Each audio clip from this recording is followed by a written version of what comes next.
नमस्कार दोस्तों, आप सभी पर माँ का आशीर्वाद और बजरंगबली की कृपा सदैव बनी रहे। आज इस वीडियो में हम बात करेंगे प्रत्यंगिरा स्तोत्र की। एक ऐसा दुर्लभ और अमोघ अस्त्र, एक ऐसा प्रचंड रक्षा कवच जो व्यक्ति को बड़े से बड़े संकट से उबारने की अद्भुत और आश्चर्यजनक क्षमता रखता है। एक ऐसा अचूक उपाय दोस्तों, जिसकी गुप्त रूप से की गई साधना बड़ी से बड़ी नकारात्मक शक्ति को घुटने टेकने पर मजबूर कर देती है। और ये तथ्य 100% सत्य है, अनुभूत है, क्योंकि माँ प्रत्यंगिरा स्वयं माँ महाकाली, भगवान शिव और विष्णु की प्रलयकारी और विनाशकारी शक्तियों का संयुक्त रूप है। प्रत्यंगिरा स्तोत्र की पाठ विधि से पहले संक्षेप में माँ प्रत्यंगिरा के बारे में थोड़ी चर्चा करते हैं, जो बेहद आवश्यक भी है, क्योंकि जिस शक्ति का आप आह्वान कर रहे हैं, जिससे मदद आप मांग रहे हैं, जिसकी आप उपासना साधना कर रहे हैं, उसके बारे में जानकारी होना बेहद जरूरी है। सिंह का सिर और नारी के शरीर को धारण करने वाली माँ प्रत्यंगिरा आदि पराशक्ति महादेवी का तीव्र रूप है। महादेव के शरभ अवतार की शक्ति है। भगवान विष्णु के नरसिंह अवतार और भगवान शिव के शरभ अवतार के मध्य एक बार भीषण और अंतहीन युद्ध छिड़ गया था, तो देवताओं की प्रार्थना करने पर इन्हीं माँ प्रत्यंगिरा ने उस युद्ध पर रोक लगाई थी। बहुत ही रोचक कथा है ये, लेकिन इस वीडियो में नहीं बता रही हूँ ताकि वीडियो लंबी ना हो। इससे संबंधित एक अलग वीडियो में हम इसके ऊपर चर्चा करेंगे। दोस्तों, जब जीवन में स्थिति बहुत विकट हो जाए, बड़े से बड़े पूजा, बड़े से बड़ा अनुष्ठान जब प्रभावहीन हो जाए, कोई रास्ता नजर नहीं आए, ऋण से व्यक्ति त्रस्त हो जाता है, शत्रु को प्रभावहीन करने के सभी रास्ते निष्फल हो जाएं, सारी सीमाएं तोड़ दें, इंसान कुंठित हो जाए, भयंकर प्रेत बाधा और तंत्र बाधा से व्यक्ति पीड़ित हो, मारण, मोहन, उच्चाटन या बड़े से बड़ा ग्रह दोष जिससे व्यक्ति पीड़ित हो, किसी भी प्रकार का अन्य प्रकार का अनिष्ट जैसे बीमारी है या गरीबी है, तो इन सब को समूल नष्ट करने में प्रत्यंगिरा स्तोत्र रामबाण औषधि है, अचूक है।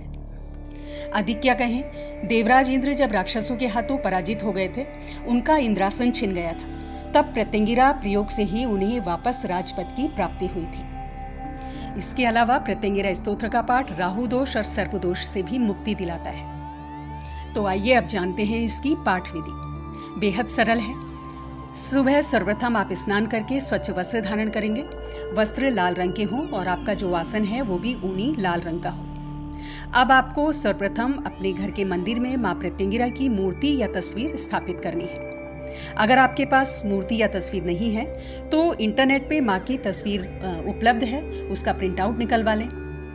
और अगर किसी कारणवश ऐसा नहीं हो पाता है तो कोई बात नहीं, आप माँ भगवती या माँ काली की मूर्ति में ही प्रत्यंगिरा स्वरूप के दर्शन कर उसका पूजन कर लें।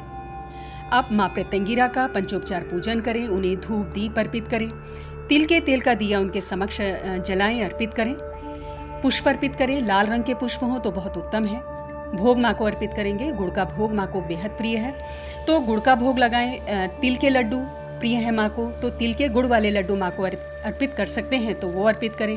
इसके अलावा शहद, अनार, खजूर आदि माँ को अर्पित कर सकते हैं। आप सर्वप्रथम गणेश भगवान का ध्यान करें, उनका पूजन करें, फिर गुरु मंत्र की एक माला आपको अवश्य करनी है। इस संबंध में हमें डेली बहुत सारे मैसेजेस मिलते हैं कि गुरु नहीं है, तो जैसा मैंने आपको कई बार पहले भी बताया है कि अपने इष्ट को ही गुरु रूप में धारण करें, भगवान शिव को गुरु रूप में धारण करें।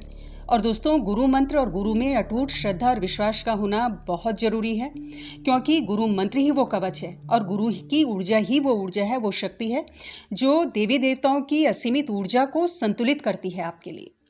तो जिन भाई बहनों के गुरु नहीं हैं तो वो इस पूजन से दूरी रहें, और जिनको अपने गुरु में अटूट श्रद्धा है, अटूट विश्वास है, वही माँ प्रत्यंगिरा की इस स्तोत्र की साधना करें, पूजा करें, क्योंकि गुरु मंत्र आपका रक्षा कवच होता है। अब गुरु मंत्र के बाद माँ प्रत्यंगिरा को नमन करके 5 बार इस स्तोत्र का अपनी रोज की पूजा में पाठ करें। प्रत्यंगिरा स्तोत्र मार्केट से भी आप ले सकते हैं और ये इंटरनेट में भी आपको मिल जाएगा। और अगर विशेष साधना करनी है, यानी कि कोई विशेष प्रयोजन है, कोई असाध्य नारकीय या कष्ट है, तो संकल्प उठा के भी ये साधना कर सकते हैं। रात्रि 10 बजे के बाद करें, बहुत उत्तम है। सुबह भी कर सकते हैं और रात्रि 10 बजे के बाद सर्वश्रेष्ठ फल मिलता है।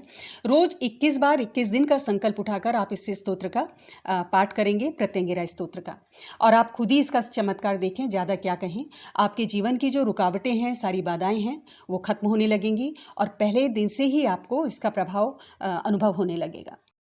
तो दोस्तों अब जानते हैं प्रयोग के बारे में। एक ऐसा प्रयोग जो बेहद सरल है, ज़्यादा आपको इसके लिए कुछ नहीं चाहिए, लेकिन साथ ही बहुत अचूक फल देने वाला है। इसके लिए चाहिए आपको लाल सिंदूर और एक डिब्बी चाहिए छोटी सी, जो लाल रंग की ही होनी चाहिए।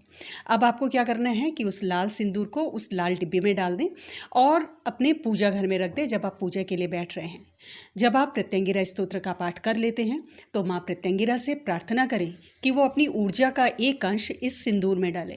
इस तरह से 5 बार माँ से प्रार्थना करके कि माँ, हे माँ, अपनी ऊर्जा का एक अंश इस सिंदूर में डालें, इसे ऊर्जित करें अपनी ऊर्जा से। तो इस प्रकार 5 बार माँ से बोल कर प्रार्थना कर 5 बार आप उसको उस सिंदूर को अभिमंत्रित कर दें। बस आपको इतना ही करना है, ज़्यादा कुछ नहीं करना है। अब आपको क्या करना है, जब आप पूजा से उठ जाते हैं तो उसके बाद उस सिंदूर को अपने प्रवेश द्वार पर, घर के प्रवेश द्वार पर दाईं और बाएं दोनों तरफ डालना है। फिर से पुनः मन में ये भाव लाते हुए कि हे माँ प्रत्यंगिरा, मेरे घर की हर प्रकार के संकट से रक्षा करें, कोई भी नकारात्मक ऊर्जा मेरे घर के अंदर प्रवेश न करे और दुश्मन का हर वार निस्तेज हो, प्रभावहीन हो। इस प्रकार से माँ से आपको प्रार्थना करनी है। तो ये आप रोज़ उपाय करें, आपका घर सुरक्षित रहेगा। रोज़ इस प्रकार से उसको अभिमंत्रित करेंगे सिंदूर को, और इस तरह से प्रवेश द्वार के दोनों तरफ आपको ये सिंदूर डाल देना है। तो बहुत छोटा सा उपाय है, आसानी से कर सकते हैं और बहुत प्रभावशाली उपाय है। तो पूरी श्रद्धा और विश्वास से करो दोस्तों, जितना ज़्यादा विश्वास उतना ज़्यादा फल आपको प्राप्त होगा। तो आज की वीडियो में इतना ही। अगली वीडियो में बहुत जल्द मिलती हूँ। तब तक के लिए आप अपना ध्यान रखें, स्वस्थ रहें, खुश रहें, मस्त रहें। जय माता दी, जय बजरंगबली।